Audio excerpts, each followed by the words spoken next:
सुप्रभात विद्यार्थियों। हिंदी व्याकरण बाय दिलबाग शास्त्री चैनल पर आपका फिर से स्वागत है। आज हम प्रेमचंद की लोकप्रिय कहानियों में से भाड़े का टट्टू नामक जो है कहानी करने जा रहे हैं। भाड़े का मतलब किराए का, टट्टू का मतलब क्या होता है कि नौकर। आगरा कॉलेज के मैदान में संध्या समय दो युवक हाथ से हाथ मिलाए टहल रहे थे, यानी कि हाथ में हाथ डाले जो है घूम रहे थे। एक का नाम यशवंत था और दूसरे का नाम क्या था, रमेश था। यशवंत जो था वो डीलडाल में ऊंचा और बलिष्ठ था। उसके मुख पर संयम और स्वास्थ्य की कांति यानी कि चमक जो है झलक रही थी। रमेश छोटे कद का, यानी कि उसका शरीर लंबाई जो है वो बहुत कम थी। इकेरे बदन यानी कि पतला था।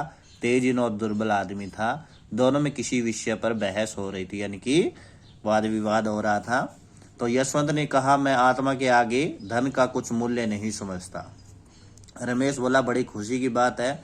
यशवंत, हाँ देख लेना, तुम ताना मार रहे हो, लेकिन मैं दिखला दूंगा कि धन को कितना तुच्छ समझता हूँ। तुच्छ मतलब बहुत ही कम कीमत। रमेश, खैर दिखला देना, मैं तो धन को तुच्छ नहीं समझता। धन के लिए 15 वर्षों से किताब चाट रहा हूँ। धन के लिए माँ बाप भाई बंधु सबसे अलग यहाँ पड़ा हूँ। न जाने अभी कितनी सलामियाँ देनी पड़ेगी, कितनी खुशामद करनी पड़ेगी। क्या इसमें आत्मा का पतन न होगा, यानी कि अंत नहीं होगा, शोषण नहीं होगा। मैं तो इतने ऊंचे आदर्श का पालन नहीं कर सकता। यहाँ तो अगर किसी मुकदमे में अच्छी रिश्वत पा जाए तो शायद छोड़ न सके। क्या तुम छोड़ दोगे? यशवंत, मैं उनकी ओर आंख उठाकर भी न देखूंगा और मुझे विश्वास है कि तुम जितने नीच बनते हो उतने नहीं हो। रमेश कहता है, मैं उससे कहीं नीच हूँ जितना कहता हूँ, यानी कि बहुत ज्यादा गिरा हुआ हूँ। यशवंत, मुझे तो यकीन नहीं आता, यानी कि विश्वास नहीं आता कि स्वार्थ यानी कि मतलब के लिए तुम किसी को नुकसान पहुंचा सकोगे। रमेश, भाई संसार में आदर्श का निर्वाह यानी कि गुजारा केवल सन्यासी ही कर सकता है। मैं तो नहीं कर सकता। मैं तो समझता हूँ अगर तुम्हें धक्का देकर तुमसे बाजी जीत सकूं तो तुम्हें जरूर गिरा दूंगा, और बुरा न मानो तो मैं कह दूं तुम भी मुझे जरूर गिरा दोगे। स्वार्थ का मतलब त्याग करना कठिन है। यशवंत, मैं तो कहूंगा कि तुम भाड़े के टट्टू हो, यानी कि किराए के नौकर हो। रमेश, और टट्टू का मतलब घोड़ा होता है। रमेश, और मैं कहूंगा तुम काठ के उल्लू हो। यशवंत और रमेश साथ साथ स्कूल में दाखिल हुए और साथ साथ ही उपाधियां यानी कि डिग्रियां लेकर जो है कॉलेज से निकले। यशवंत कुछ मंदबुद्धि पर बला का मेहनती था, यानी कि उसका शरीर जो है सजीला था, सुदृढ़ था। जिस काम को हाथ में लेता उससे चिबड़ जाता, यानी कि उसको पूरा करके ही दम लेता, पूरा करके ही छोड़ता। रमेश तेज था पर आलसी, घंटे भर भी जमकर बैठना उसके लिए मुश्किल था। एमए तक तो वह आगे रहा और यशवंत पीछे। मेहनत बुद्धि बल से परास्त होती रही, लेकिन सिविल सर्विस में पासा पलट गया। यशवंत सब धंधे छोड़कर किताबों पर पिल पड़ा। घूमना फिरना और सैर सपाटा, सर्कस, थिएटर यानी कि सिनेमा, यार दोस्त सबसे मुंह मोड़कर अपने एकांत कुटीर में यानी कि कमरे में जा बैठा। रमेश दोस्तों के साथ गपशप उड़ाता, क्रिकेट खेलता, कभी कभी मनोरंजन के तौर पर किताब देख लेता। कदाचित उसे विश्वास था कि अब की भी मेरी तेजी बाजी ले जाएगी। अक्सर यानी कि प्राय जाकर यशवंत को दिक्कत करता, उसकी किताब बंद कर देता, कहता, क्यों प्राण दे रहे हो? सिविल सर्विस कोई मुक्ति तो नहीं इसके जिसके लिए दुनिया से नाता तोड़ लिया जाए। यहाँ तक कि यशवंत उसे आते देखता तो किवाड़ बंद कर लेता। आखिर परीक्षा का दिन भी आ पहुंचा। यशवंत ने सब कुछ याद किया था, पर किसी प्रश्न का उत्तर सोचने लगता तो उसे मालूम होता उसने जितना पढ़ा था सब भूल गया। वह बहुत घबराया हुआ था। रमेश पहले से कुछ सोचने का आदी न था। सोचता अब पर्चा सामने आएगा, उस वक्त देखा जाएगा। वह आत्मविश्वास से फूला फला फिरता था। परीक्षा का फल निकला तो सुस्त कछुआ तेज खरगोश से बाजी मार ले गया था। अब रमेश की आंखें खुली पर वह हताश न हुआ, हैरान नहीं हुआ। योग्य आदमी के लिए यश और धन की यानी कि प्रसिद्धि और धन की कमी नहीं, यह उसका विश्वास था। उसने कानून की परीक्षा की तैयारी शुरू की और यद्यपि उसने बहुत ज्यादा मेहनत न की, लेकिन अव्वल दर्जे में पास हुआ। यशवंत ने उसको बधाई का तार भेजा। अब एक जिले का अफसर हो गया था। 10 साल गुजर गए। यशवंत दिलो जान से काम करता था और उसके अफसर उससे बहुत प्रसन्न थे, पर अफसर जितने प्रसन्न थे मातहत उतने ही अप्रसन्न रहते थे, यानी कि उसके नीचे काम करने वाले जो है वो खुश नहीं थे। वह खुद जितनी मेहनत करता था मातहतों से भी उतनी ही मेहनत कर लेना चाहता था। खुद जितना बेलोस था मातहतों को भी उतना ही बेलोस बनाना चाहता था, यानी कि उसमें लीन।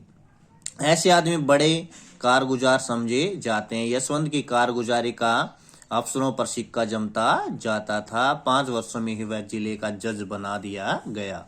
रमेश इतना भाग्यशाली न था, वह जिस इजलास में वकालत करने जाता वहीं असफल रहता, यानी कि जिस मुकदमे में, जिस कचहरी में हाकिम को नियत समय पे यानी कि उचित समय पर आने में देर हो जाती तो खुद ही भी चल देता और फिर बुलाने से भी न आता। कहता अगर हाकिम वक्त की पाबंदी नहीं करता, यानी कि जज साहब, तो मैं क्या करूं, मुझे क्या गर्ज पड़ी है कि घंटों उनके इजलास पर खड़ा उनकी राह देखा करूं। बहस इतनी निर्भीकता से करता कि खुशामद के आदि हुकाम की निगाहों में उसकी निर्भीकता गुस्ताखी मालूम होती। सहनशीलता उसे छू नहीं गई थी।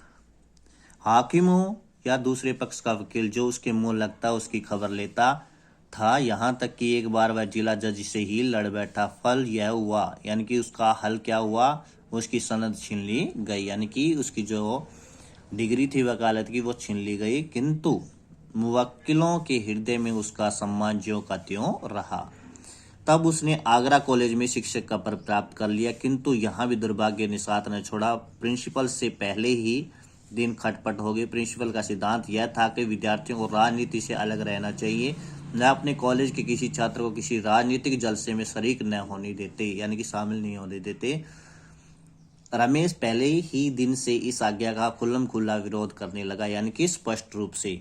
उसका कथन था कि अगर किसी को राजनीतिक जलसों में शामिल होना चाहिए तो विद्यार्थी को, यह भी उसकी शिक्षा का एक अंग है, यानी कि हिस्सा है। अन्य देशों में छात्रों ने युगांतर यानी कि लंबे समय से उपस्थित कर दिया है, तो इस देश में क्यों उनकी जबान बंद की जाती है। इसका फल यह हुआ कि साल खत्म होने से पहले रमेश को इस्तीफा देना पड़ा, किंतु विद्यार्थियों पर उसका दबाव तिल भर भी कम न हुआ।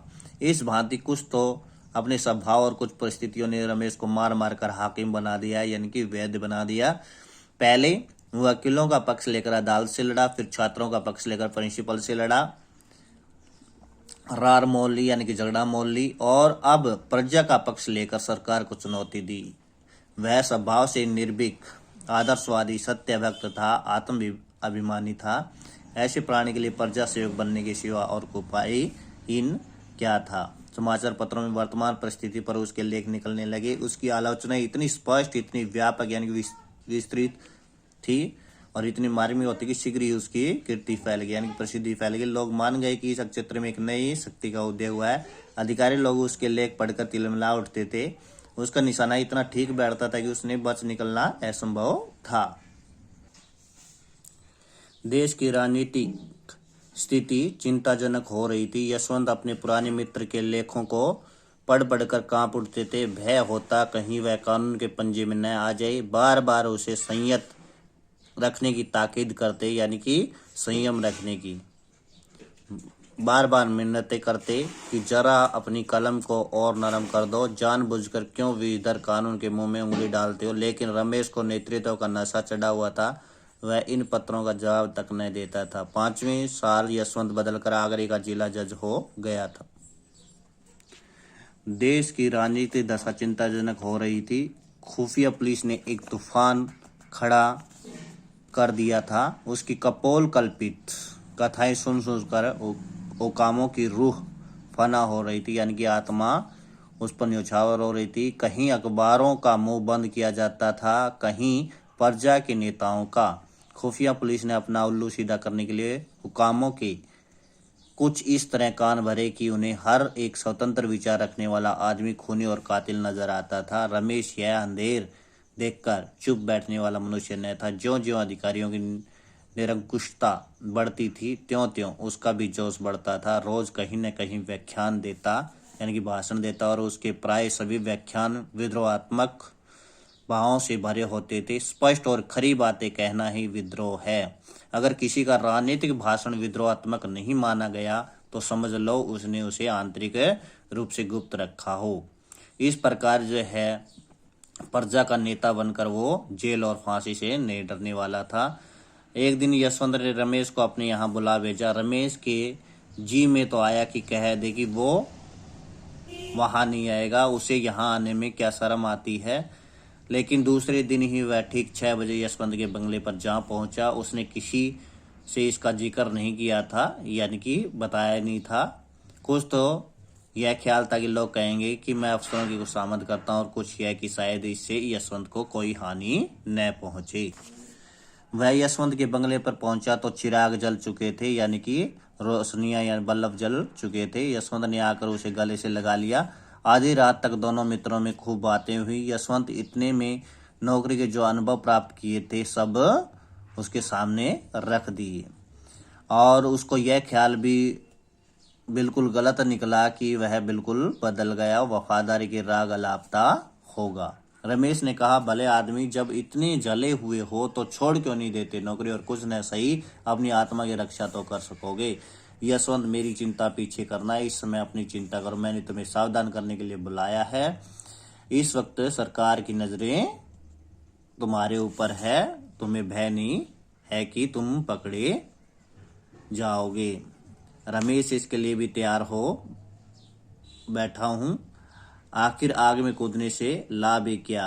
रमेश कहता, हानि लाभ देखना मेरा काम नहीं है, मेरा काम तो अपने कर्तव्य का पालन करना है। यशवंत, हाटी, यानी कि जिद्दी हो तुम सदा से, मगर मौका बहुत ही नाजुक है, संभले रहना ही अच्छा है। अगर मैं देखता कि जनता में वास्तविक जागृति है तो तुमसे पहले मैदान में आता, पर जब देखता हूं कि अपने ही मरे स्वर्ग देखना है तो आगे कदम रखने की हिम्मत नहीं पड़ती। दोनों दोस्तों ने देर तक बातें की।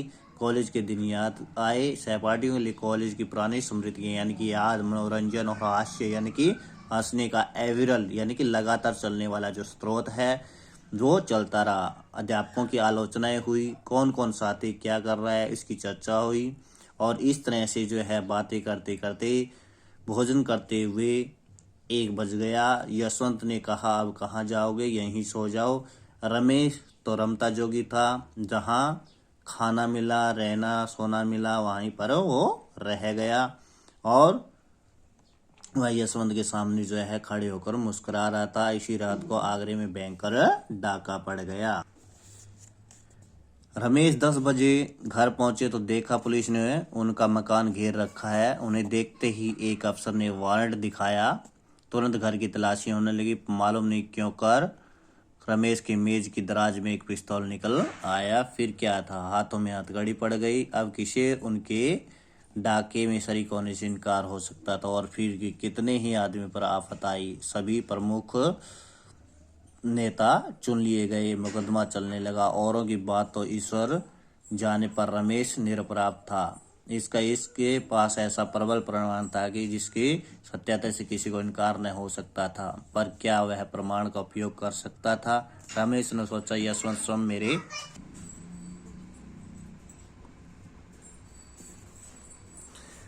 आगे देखिए। इसमें यशवंत हृदय शून्य थे, भाव शून्य न थे, लेकिन कर्म शून्य अवश्य थे।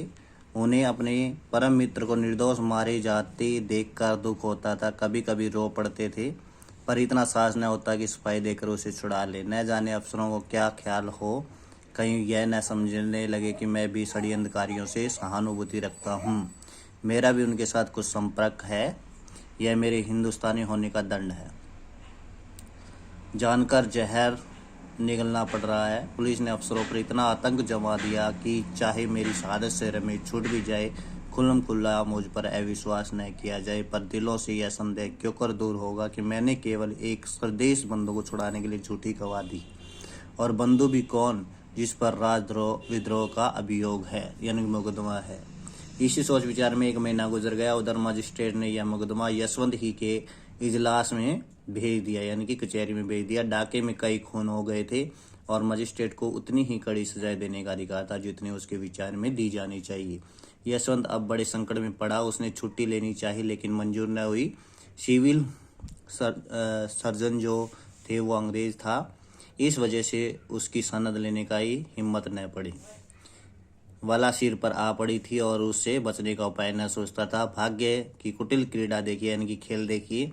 साथ खेले और साथ पड़े हुए दो मित्र एक दूसरे से सम्मुख खड़े थे, यानी कि सामने खड़े थे। केवल एक कटघरे का अंतर था, पर एक की जान दूसरे की मुट्ठी में थी। दोनों की आंखें कभी चार न होती, यानी कि मिलती नहीं थी। दोनों सिर नीचा किए रहते थे और इस प्रतिकूल परिस्थिति में भी यशवंत की आत्मा लज्जा, गलानी और मानसिक पीड़ा से तड़प रही थी। लेकिन रमेश का मुख जो है निर्दोषिता के प्रकाश से चमकता रहता था। दोनों मित्रों में कितना अंतर था, एक उदार था, दूसरा कितना स्वार्थी। रमेश चाहता तो भरी अदालत में उस रात की बात कह देता, लेकिन यशवंत जानता था रमेश फांसी से बचने के लिए भी इस प्रमाण का, यानी कि साक्ष्य का आश्रय न लेगा, जिसे मैं गुप्त रखना चाहता हूँ, यानी छिपा कर रखना चाहता हूँ। जब तक मुकदमे की पेशियां होती रही तब तक यशवंत को असह्य मर वेदना होती रही, यानी कि पीड़ा होती रही। उसकी आत्मा और स्वार्थ में नित्य संग्राम होता रहता। पर फैसले के दिन तो उसकी वही दशा हो गई रही थी जो किसी खून के अपराधी को की हो। इजलास पर जाने की हिम्मत न पड़ती थी। वह 3 बजे कचहरी पहुंचा। मुलजिम अपना भाग्य निर्णय सुनने को तैयार खड़े थे। रमेश भी आज रोज से ज्यादा उदास था। उसके जीवन संग्राम में वह अवसर आ गया था, यानी कि मौका आ गया जब उसका सिर तलवार की धार के नीचे होगा। अब तक भय सूक्ष्म रूप में था, यानी कि थोड़ा बहुत ही कम रूप में था। आज उसने स्थूल रूप धारण कर लिया है, यानी कि विशाल रूप धारण कर लिया है। यशवंत ने दृढ़ स्वर में, यानी कि गंभीर स्वर में कहा। जब उसके मुख से ये शब्द निकले, रमेश चंद्र को 7 वर्ष की कठिन कारावास, तो उसका गला रूंध गया, यानी कि रोने आ गया। उसे तजवीज मेज पर रख दी, यानी कि जिस पर मुकदमा लिखा गया था। कुर्सी पर बैठकर पसीना पोंछने के बहाने आंखों में उमड़े हुए आंसू को पोंछा। इसके आगे तजवीज उससे न पड़ी गई। रमेश जेल से निकलकर पक्का क्रांतिवादी बन गया। जेल की अंधेरी कोठरी में दिन भर वो कठिन परिश्रम के बाद दोनों के उपकार और उद्धार के मंसूबे बांधा करता था। सोचता मनुष्य क्यों पाप करता है, इसलिए न कि संसार में इतनी विषमता है। कोई तो विशाल भवन में रहता है तो कोई किसी पेड़ की छांव में मैसर नहीं, यानी कि उसको मुनासिब नहीं है। कोई रेशम और रत्नों से मढ़ा हुआ, यानी कि बना हुआ जो है मखमल का वस्त्र पहनता है, तो कोई जो है फटा हुआ वस्त्र पहनता है। इस न्यायहीन संसार में चोरी, हत्या और अधर्म है, तो यह किस हिसाब का या किसका दोष है। वह एक ऐसी समिति खोलने का स्वप्न देखा करता, यानी कि कमेटी खोलने का स्वप्न देखता, जिसका काम संसार से इस विषमता को मिटा देना हो। संसार सबके लिए और उसमें सबको सुख भोगने का समान अधिकार है। न डाका डालना, न चोरी धनी अगर अपना धन खुशी से नहीं बांट देता तो उसकी इच्छा के विपरीत बांट लेने में क्या पाप है। धनी इसे पाप कहता है तो कहे, उसका बनाया हुआ कानून दंड देना चाहता है तो दे। हमारी अदालत में भी अलग होगी, उसके सामने वे सभी मनुष्य अपराधी होंगे जिसके पास जरूरत से ज्यादा सुख भोग की सामग्रियां हैं। हम भी उन्हें दंड देंगे, हम भी उनसे कड़ी मेहनत लेंगे। जेल से निकलते ही उसने एक सामाजिक क्रांति की घोषणा कर दी। गुप्त सभाएं बनने लगी, शस्त्र जमा किए जाने लगे और थोड़ी दिनों में डाकों का बाजार गर्म हो गया। पुलिस ने उसका पता लगाना शुरू किया। उधर क्रांतिकारियों ने पुलिस पर भी हाथ साफ करना शुरू किया। उनकी शक्ति दिन बर दिन बढ़ने लगी। काम इतनी चतुराई से होता था कि किसी को अपराधी का कुछ सुराग न मिलता। रमेश कहीं गरीबों के लिए दवाखाना खोलता तो कहीं बैंक। डाके के रुपए से उसने इलाके खरीदने शुरू कर दी। जहाँ कोई इलाका नीलाम होता वह उसे खरीद लेता। थोड़े ही दिनों में उसके अधीन एक बड़ी जायदाद हो गई। उसका नफा गरीबों के उपकार में खर्च करने लगा। तुर्रा यह कि सभी जानते थे यह रमेश की करामात है, पर किसी के मुंह खोलने की हिम्मत न होती थी। सभ्य समाज की दृष्टि में रमेश से ज्यादा घृणित और कोई प्राणी संसार में न था। लोग उसका नाम सुन कानों पर हाथ रख लेते थे। शायद उसे प्यासों मरता देखकर कोई एक बूंद पानी भी उसके मुंह में न डालता, लेकिन किसी की मजाल न थी कि उस पर आक्षेप कर सके, यानी कि आरोप लगा दे। इस तरह कई साल गुजर गए। सरकार ने डाकुओं का पता लगाने के लिए बड़े बड़े इनाम रखे। यो रूप से गुप्त यूरोप यानी कि यूरोप से गुप्त पुलिस से सिद्धहस्त आदमियों को बुलाकर इस काम पर नियुक्त किया, लेकिन गजब के डकैत थे जिनकी हिकमत के आगे किसी की कुछ न चलती थी। पर रमेश खुद अपने सिद्धांतों का पालन न कर सका। ज्यों ज्यों दिन गुजरने लगे उसे अनुभव होता कि मेरे अनुयायी में असंतोष बढ़ता जा रहा है। उनमें भी जो ज़्यादा चतुर और साहसी थे वे दूसरों पर रोब जमाते और लूट के माल में बराबर हिस्सा देते थे। यहाँ तक कि रमेश से कुछ लोग जलने लगे। वह राशि ठाठ से रहता था। लोग कहते उसे हमारी कमाई को यूं उड़ाने का क्या अधिकार है। नतीजा यह हो कि आपस में फूट पड़ गई। रात का वक्त था यानी कि समय था। काली घटा छाई हुई थी, काले बादल छाए हुए थे। आज डाक गाड़ी में डाका पड़ने वाला था। प्रोग्राम पहले से तैयार कर लिया गया था। 5 साहसी युवक इस काम के लिए चुने गए। सहसा एक युवक ने खड़े होकर कहा, आप बार बार मुझी को क्यों चुनते हो? हिस्सा लेने वाले तो सभी, मैं ही क्यों बार बार अपनी जान जोखिम में डालूं? रमेश ने दृढ़ता से कहा, इसका निश्चय करना मेरा काम है कि कौन कहाँ भेजा जाए। तुम्हारा काम केवल आज्ञा का पालन करना। युवक, अगर मुझसे काम ज़्यादा लिया जाता है तो हिस्सा क्यों नहीं ज़्यादा दिया जाता? रमेश ने उसकी त्योरियाँ देखी यानी कि भौहें देखी और चुपके से पिस्तौल हाथ में लेकर बोले, इसका फैसला वहाँ से लौटने के बाद होगा। रमेश ने, युवक, मैं जाने से पहले इसका फैसला करना चाहता हूँ। रमेश ने इसका जवाब न दिया। वह पिस्तौल से उसका काम तमाम कर देना चाहते थे कि युवक खिड़की से नीचे कूद पड़ा और भागा। कूदने फाड़ने में उसका जोर न था, यानी कि उससे कोई ज़्यादा भागने दौड़ने वाला नहीं था। चलती रेलगाड़ी से फांद पड़ना और उसके बाएं हाथ का खेल था। वह वहां से सीधा गुप्त पुलिस के प्रधान के पास पहुंच गया। यशवंत ने भी पेंशन लेकर वकालत शुरू की थी। न्याय विभाग के सभी लोगों से उसकी मित्रता थी। उनकी वकालत बहुत जल्द चमक उठी। यशवंत के पास लाखों रुपए थे, उन्हें पेंशन भी बहुत मिलती थी। वह चाहते तो घर बैठे आनंद से अपनी उम्र के बाकी दिन काट लेते। देश और जाति की कुछ सेवा करना भी उनके लिए मुश्किल न था। ऐसे ही पुरुषों से निस्वार्थ सेवा की आशा की जा सकती है। यशवंत ने अपनी सारी उम्र रुपए कमाने में गुजारी थी और वह अब कोई ऐसा काम न कर सकते थे जिसका फल रुपयों की सूरत में न मिले। यूँ तो सारा सभ्य समाज रमेश से घृणा करता था, लेकिन यशवंत सबसे बड़ा हुआ था। कहता, अगर कभी रमेश पर मुकदमा चलेगा तो मैं बिना फीस लिए सरकार की तरफ से पैरवी करूँगा। खुल्लम खुल्ला रमेश पर छींटे उड़ाया करता।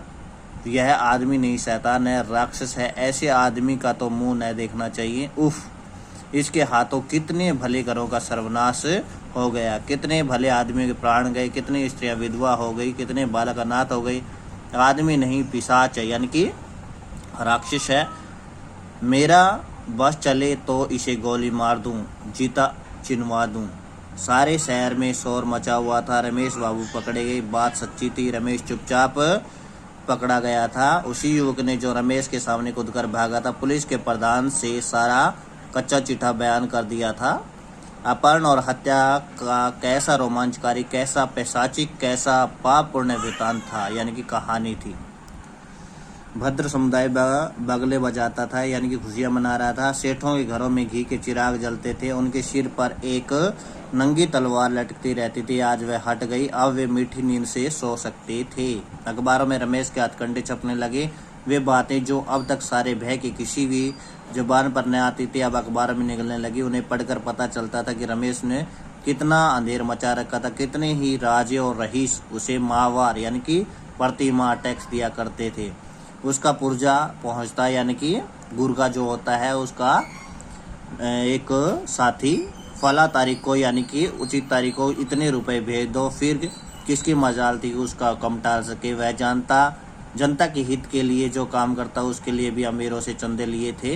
रकम लिखना रमेश का काम था। अमीर को बिना कान पूछ हिलाए वह रकम देनी पड़ती थी। लेकिन भद्र समुदाय जितना ही प्रसन्न था, जनता उतनी ही दुखी थी। अब कौन पुलिस वालों के अत्याचार से उसकी रक्षा करेगा? कौन सेठों के जुल्म से उन्हें बचाएगा? कौन उनके लड़कों के लिए कला कौशल के मदरसे खोलेगा? वे अब किसके बल पर कूदेंगे? वह अब अनाथ थे, वही उनका अलंब था, यानी कि प्रतिबिंब था। अब वे किसका मुंह ताकेंगे? किसको अपनी फरियाद सुनाएंगे? पुलिस शहादतें जमा कर रही थी। सरकारी वकील जोरों से मुकदमा चलाने की तैयारियां कर रहे थे। लेकिन रमेश की तरफ से कोई वकील न खड़ा होता था। जिले भर में एक ही आदमी था जो उसे कानून के पंजे से छुड़ा सकता था, वह था यशवंत। लेकिन यशवंत जिसके नाम से कानों पर उंगलियां रखता था, क्या उसकी वकालत करने को खड़ा होगा? असंभव। रात के 9 बजे थे। यशवंत के कमरे में एक स्त्री ने प्रवेश किया। यशवंत अखबार पढ़ रहा था। बोला, क्या चाहती हो? स्त्री ने कहा, अपने पति के लिए वकील। यशवंत, तुम्हारा पति कौन है? स्त्री कहती है कि वह जो आपके साथ पढ़ता था और जिस पर डाके का झूठा अभियोग चलाया जाने वाला है। यशवंत ने चौंक कर पूछा, तुम रमेश की स्त्री हो? स्त्री कहती है, हाँ। यशवंत, मैं उनकी वकालत नहीं कर सकता। स्त्री कहती है कि आपको अख्तियार है, आप अपने जिले के आदमी हैं और मेरे पति के मित्र रह चुके हैं, इसलिए सोचा था क्यों बाहर वालों की बुलाऊं। अगर अब इलाहाबाद या कलकत्ते से ही किसी को बुलाऊंगी, यशवंत मेहनताना देश कोगी। स्त्री ने अभिमान के साथ कहा, बड़े से बड़े वकील का मेहनताना क्या होता है? यशवंत, 3000 रुपये रोज। स्त्री कहती है, बस आप इस मुकदमे को ले ले, मैं आपको 3000 रुपये रोज दूंगी। यशवंत, 3000 रुपये रोज? हाँ, और यदि आपने उन्हें छुड़ा लिया तो 50,000 रुपये आपको इनाम के तौर पर और दूंगी। यशवंत के मुंह में पानी भर आया। अगर मुकदमा 2 महीने भी चला तो कम से कम 1 लाख रुपए सीधे हो जाएंगे। पुरस्कार ऊपर से पूरे 2 लाख की गोटी है। अपनी आत्मा भी तो नहीं गवाही देती। ऐसे आदमी को कानून के पंजे से बचाना, असंख्य प्राणियों की हत्या करना, लेकिन गोटी 2 लाख की है। कुछ रमेश के फंस जाने से इस जब्ते का अंत तो हुआ नहीं जाता, इसके गोटी क्यों जाने दो, लेकिन मुझे कहीं मुंह दिखाने की जगह नहीं रहेगी। न सही, जिसका जी चाहे खुश हो, जिसका जी चाहे नाराज। ये 2 लाख तो नहीं छोड़े जाते। कुछ मैं किसी का गला तो दबाता नहीं, चोरी तो करता नहीं, अपराधियों की रक्षा करना तो मेरा काम ही है। सहसा स्त्री ने पूछा, आप जवाब देते हैं? यशवंत, मैं कल जवाब दूंगा, जरा सोच लूं। स्त्री, नहीं, मुझे इतनी फुर्सत नहीं है। अगर आपको कुछ उलझन हो तो साफ साफ कह दीजिएगा, मैं और प्रबंध करूं। यशवंत को और विचार करने का अवसर नहीं मिला। जल्दी से फैसला स्वार्थ ही की ओर झुकता है, यहाँ हानि की संभावना नहीं रहती। यशवंत, आप कुछ रुपए पेशगी के लिए दे सकती हैं। स्त्री, रुपयों की मुझसे बार बार चर्चा न कीजिए। उनकी जान के सामने रुपए की हस्ती यानी कि क्या औकात है? आप जितनी रकम चाहे मुझसे ले ले, आप चाहे उन्हें छुड़ा न सके, लेकिन सरकार के दांत खट्टे जरूर कर दे। यशवंत, खैर मैं ही वकील हो जाऊंगा, कुछ पुरानी दोस्ती का निर्वाह भी करना चाहिए। पुलिस ने एड़ी चोटी का जोर लगाया, सैकड़ों शहादतें पेश की। मुखबिर ने तो पूरी गाथा सुना दी, लेकिन यशवंत ने कुछ ऐसी दलीलें की, शहादतों का कुछ इस तरह झूठा सिद्ध किया और मुखबिर की कुछ ऐसी खबर लिखी, रमेश बेदाग छूट गए। उन पर कोई अपराध सिद्ध न हो सका। यशवंत जैसे संयत और विचारशील वकील का उनके पक्ष में खड़े हो जाना ही इसका प्रमाण था कि सरकार ने गलती की। संध्या का समय था। रमेश के द्वार पर सामियाना तना हुआ था। गरीबों को भोजन कराया जा रहा था, मित्रों की दावत हो रही थी। यह रमेश के छूटने का उत्सव था। यशवंत के चारों ओर से धन्यवाद मिल रहे थे, रमेश को बधाइयाँ दी जा रही थी। यशवंत बार बार रमेश से बोलना चाहता था, लेकिन रमेश उनकी ओर मुंह फेर लेते थे। अब तक उन दोनों में एक भी बात नहीं हुई थी। आखिर यशवंत ने एक बार झुंझलाकर कहा, तुम तो मुझसे इस तरह ऐंठे हुए हो मानो मैंने तुम्हारे साथ कोई बुराई की है। रमेश, और आप क्या समझते हैं कि मेरे साथ भलाई की है? पहले आपने मेरी इस लोक का सर्वनाश किया था, अब की परलोक का किया है। यशवंत, यह तो कहोगी कि इस मामले में कितने साहस से काम लेना पड़ा। रमेश, आपने साहस से काम नहीं लिया, स्वार्थ से काम लिया। आप अपने स्वार्थ के भक्त हैं। मैं तो आपको भाड़े का टट्टू समझता हूँ। मैंने अपने जीवन का बहुत दुरुपयोग किया, लेकिन उसे आपकी जीवन में बदलने का किसी दशा में तैयार नहीं हूँ। आप मुझे धन्यवाद की आशा न रखें। तो इस प्रकार जो है रमेश और यशवंत में यही अंतर था। रमेश जो है सच्चाई के लिए लड़ रहा था, लेकिन यशवंत जो था केवल पैसों के पीछे था और अपने स्वार्थ को सिद्ध करने वाला व्यक्ति था। तो आपको जो है यह वीडियो कैसी लगी? अगर अच्छी लगी हो तो लाइक व सब्सक्राइब जरूर कर देना। धन्यवाद।